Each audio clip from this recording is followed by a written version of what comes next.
There's a theme with all three movies that I watched that they're all recently released. So, first up is Palm Springs. This movie stars Andy Samberg and how do you say her name? Christine Militoni.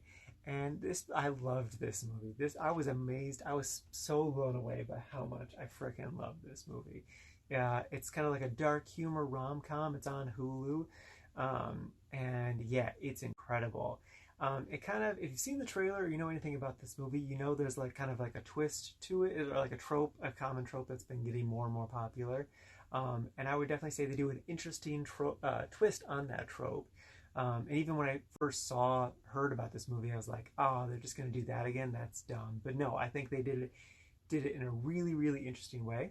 I'm not going to say what it is, just because I think it's a little bit more fun if you don't know what it is going in, because the movie is definitely from Christine's perspective, and it just makes the beginning of the movie just a little bit more interesting. Like, I, I, the beginning of the movie is really solid, but like while I was watching, I was like, oh dang it, I kind of wish I didn't know anything about this movie, because it would have like kind of been like, it would have been fun to be like, oh, I wonder what's gonna happen, because like I know this movie's good, but what are they gonna do with it that make it like different than all other movies that are similar to, like, wedding destination ish movies.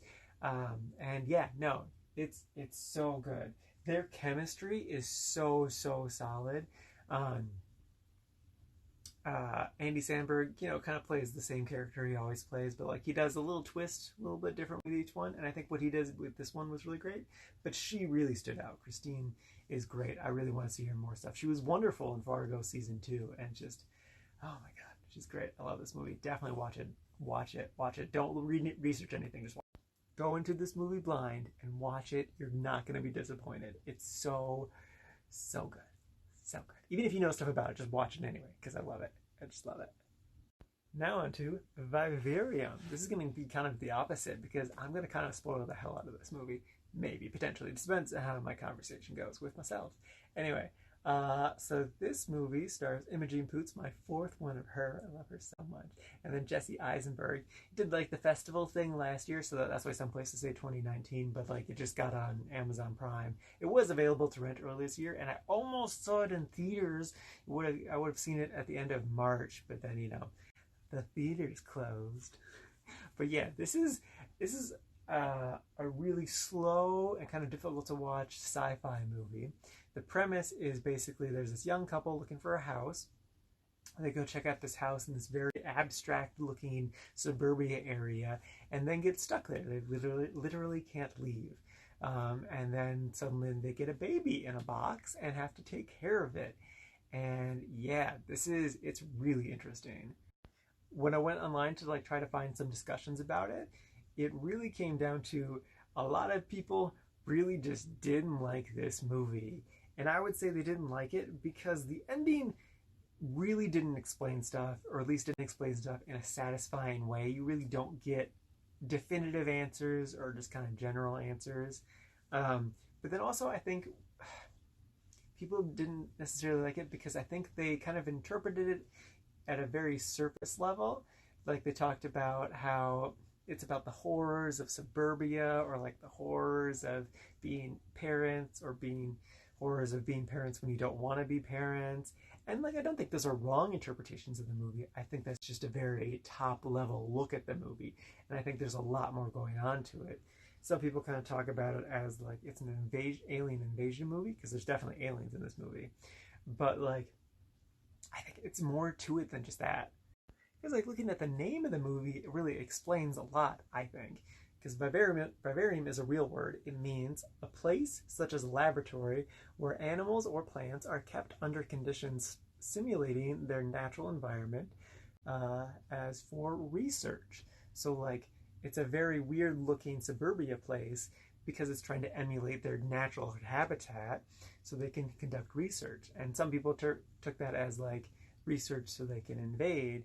But like it also, the movie opens up with a little montage of a cuckoo bird pushing. If you don't know what cuckoo birds do, is they push out eggs. They find a nest, they push out the eggs that are in there, and then put their own eggs in there. So this other bird, will raise their eggs for them. And I I mean, they open with the movies, like that's a big part of what it's about. And so like, hold on, I need to think for a second. So like the reason I say I don't think it's an invasion movie is because I think there's actually two different types of aliens. I think they're using one kind of a smaller type of alien to do the cuckoo bird thing, and kind of, but then they're using that as a way to then study these people for research purposes. And it's just like, think of it as like an actual person studying animals in a lab situation. Like it's a human looking at mice. The human is doing stuff to the mice, yes, but like the point of it isn't, point of the human is not to then take over the mouse world. It's to just do research to better understand them for, you know, whatever purposes. It's like to help with medicine or just to learn more about mice or, you know, something. Who knows exactly what? They might kind of hint at it. I don't know.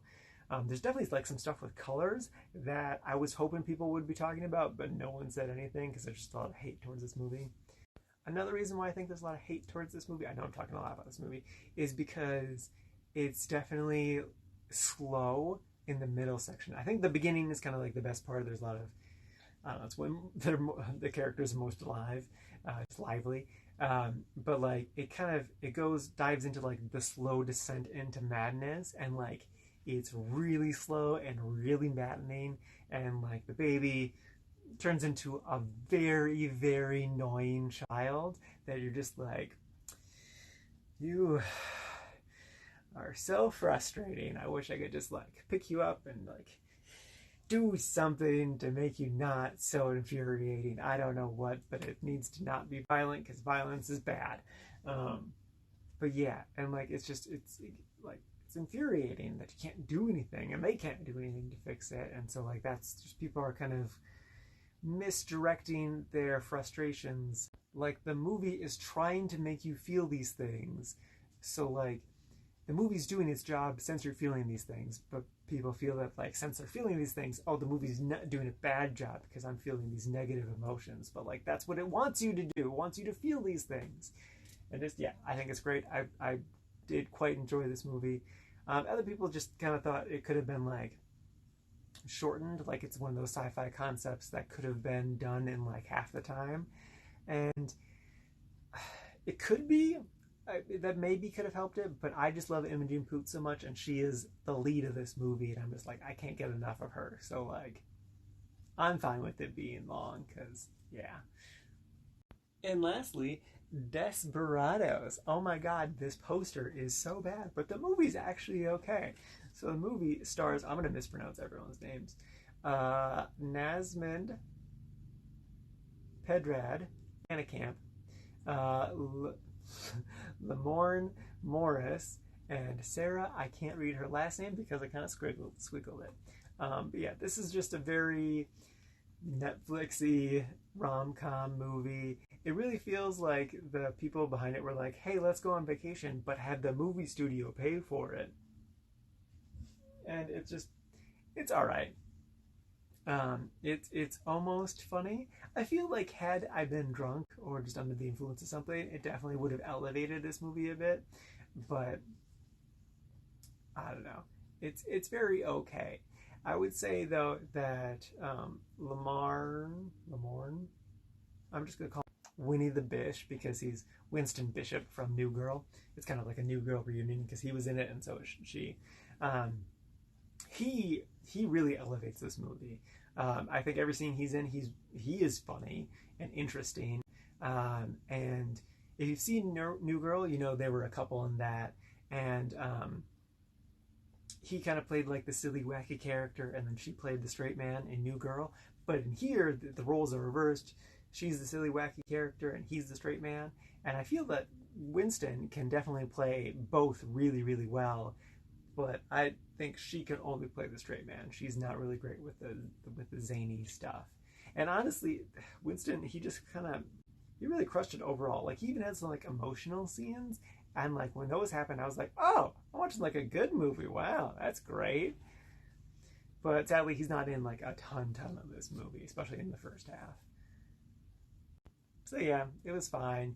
If you're like desperate for just a rom-com of some kind, I guess you can watch it, but don't do it sober, or don't like do it while you're clean, or just like it's on in the background just to have background noise. It's definitely not like, it doesn't deserve your full attention, that's for sure. And I don't know why this poster is so bad. Like, they got rid of everything that makes her look like a human. It's so weird. Yeah.